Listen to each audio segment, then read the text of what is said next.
જૂનાગઢવાસીઓની સેવા સર્વોત્તમ રીતે સિદ્ધ કરવું તેનું નામ યોગ અને એ યોગને સાર્થક કર્યો ભાવના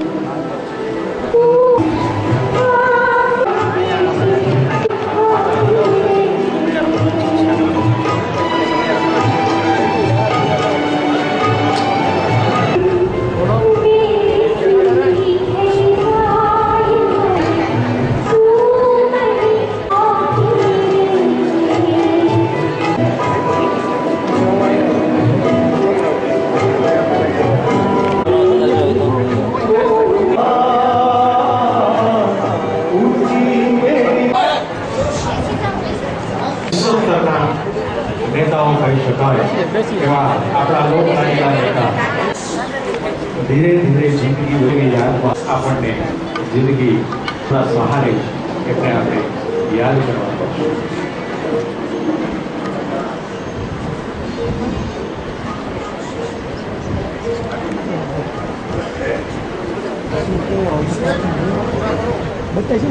हाल भावनाबेन जिगन अने पक्षना अदना कार्यकर छे छतां पण लालकृष्ण अडवाणी जी तथा अपना माननीय मुख्यमंत्री श्री नरेंद्र भाई मोदी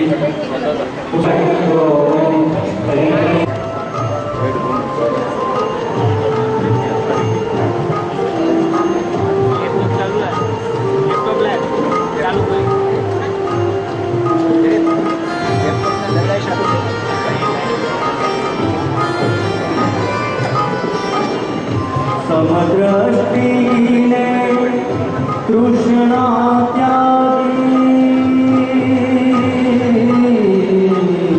समद्रष्टिने तृष्णा पर स्त्री जेने मातरे असत्य न बोले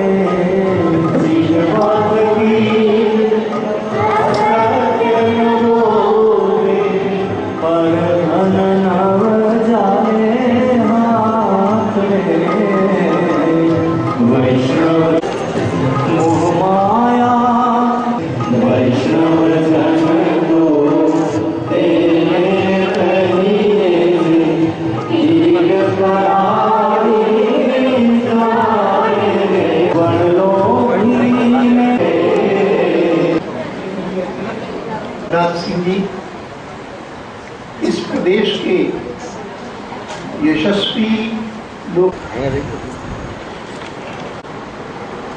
और तब से लेकर के उन्होंने मुझे ये भी बताया कि 9-10 महीने पहले एक बार पूरा चेकअप भी किया था, तब भी कोई स्थिति ऐसी दिखती नहीं थी कि भाई कोई समस्या है जिसके कारण कोई चिकित्सा करनी चाहिए।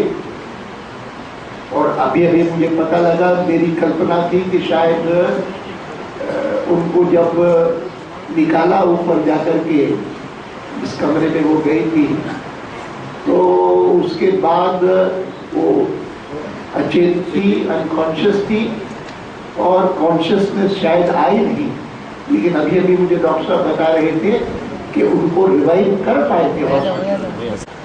और आज आप इतनी बड़ी संख्या में यहाँ पर प्रार्थना सभा में भाग लेने आए हैं, ये इस बात का प्रतीक है कि उनके प्रति कितनी स्नेह भावना, उनके प्रति कितना, इतना ही मैं कह सकता हूँ कि इस क्षेत्र की तो क्षति हुई है, लेकिन हमारी भारतीय जनता पार्टी के लिए और देश की राजनीति के लिए एक बहुत बड़ा है कि वो अपने श्री चरणों में उन्हें स्थान दे, पूरे परिवार को ताकत दे इस विपत्ति का सामना करने का। और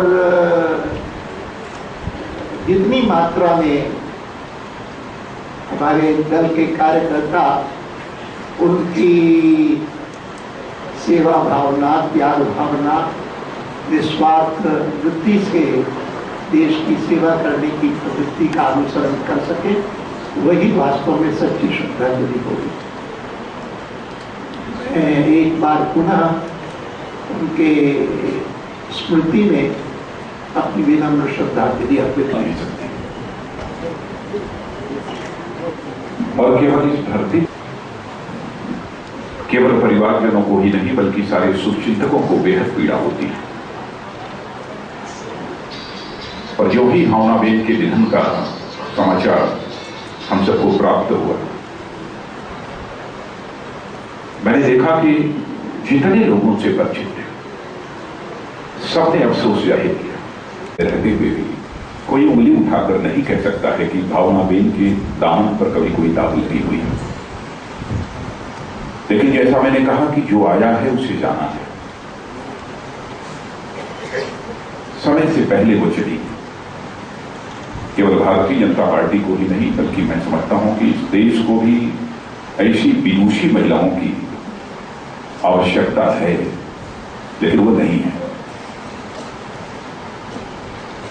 मैं ईश्वर से यही प्रार्थना करता हूं जहां उनकी आत्मा को शांति प्रदान करे, वहीं पर हमारे डॉक्टर चिखालिया जी, पूरे परिवार और साथ ही साथ जो भी शुभचिंतक हैं, आप जैसे हम जैसे सारे शुभचिंतकों को भी इस डॉक्टर चिखालिया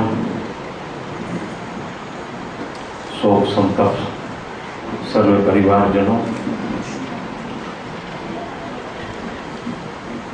मित्र आप कल्पना કરી શકો છો કે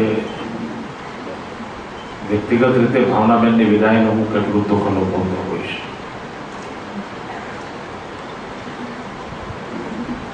હેમાબેન આચાર્ય વર્ષો પહેલા મને ભાવનાબેનનો પરિચય કરાવ્યો હતો। એક બે વાર મુલાકાત થઈ, એમની શક્તિઓને જાણવાનો સમજવાનો મને અવસર મળ્યો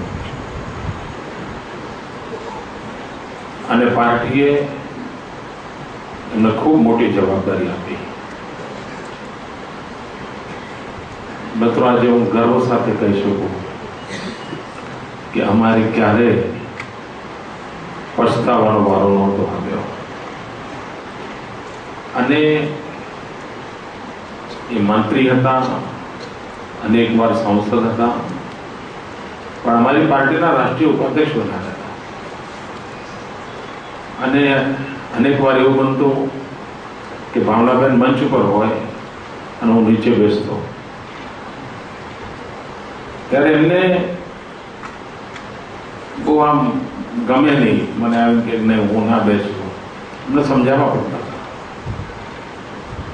મૂળતઃ ભાજપ પરંપરાનો ઉછેર નહોતો થયો, પણ એમણે ભારતીય જનતા પાર્ટીને બરાબર પચાવી હતો, એની કાર્ય સંસ્કૃતિને પચાવી હતી। કેન્દ્રમાં મંત્રી રહ્યા હોય, આટલી બધી વખત પાર્લામેન્ટના મેમ્બર રહ્યા હોય, અને એકવાર મેં ભાવનાબેનને કહ્યું, બેન આ જુનાગઢનું ભલું કોણ કરશે? મને કે કેમ? મારી ઈચ્છા છે તમે કોર્પોરેશનની ચુનાવ લડો। મિત્રો એક તો આ કહેવાની હિંમત હોવી એ પણ એક અજબ લાગે કે ભારત સરકારના કેન્દ્રમાં મંત્રી રહ્યા હોય એમને હું વિનંતી કરું કે તમે કોર્પોરેટર બનો।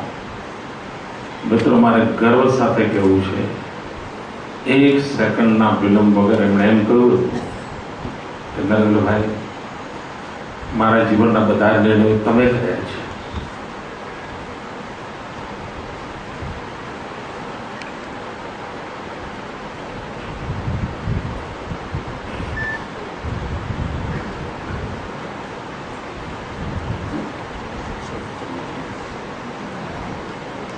કાર્યકર્તાને છાજે રીતે એમણે એ વાત પણ માથે ચડાવી। થોડા દિવસ પહેલા સોનકને લઈને આવ્યા, દર વધારે હતો અને હું માગે નરેન્દ્રભાઈ હવે આ સોનક અહીં આવી ગયો છે, તમે એને પણ પરોપજો। हमारा परिवार में एक अत्यंत મહત્વના સાથીઓને ગુમાવે છે.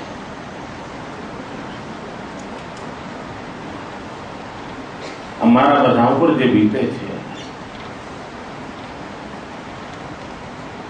ડોક્ટર સાહેબ પર તો કેટલું બધું બીત્યું હશે. સૌનકની મનસ્થિતિ કેટલી ધૈર્ય બાંધવા માટે મારા શબ્દોમાં કોઈ સામર્થ્ય નથી. ઈશ્વરને પ્રાર્થના કરું છું પરિવારના સૌને શક્તિ આપે, ભાવનાબેનના આત્માને परम शांति अर्पे, ये ज प्रार्थना. गम तो है कि वो मुझे छोड़ के चल दिए, लेकिन दर्द तो तब हुआ जब अलविदा. परमिशन नहीं